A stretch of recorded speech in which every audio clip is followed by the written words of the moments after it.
Pemirsa, Kabupaten Aceh Tengah menjabat 2 medali emas pada cabang arung jeram yang diperlombakan di Kerung Jalin, Kota Janto, Aceh Besar, Rabu sore kemarin.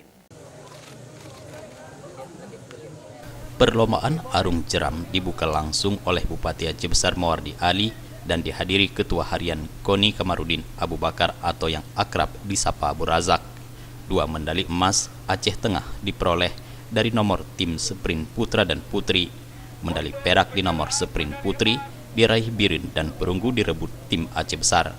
Di nomor tim sprint putra, medali perak diraih Langsa dan perunggu oleh Aceh Utara.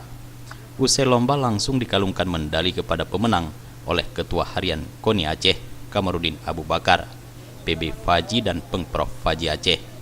Hadir sejumlah pengurus KONI Aceh, Teraiwan Sukma, Kennedy, Dr. Mansur dan pengurus PP Pora ke-13 2018. Jufrizal dan Faisal, Aceh TV.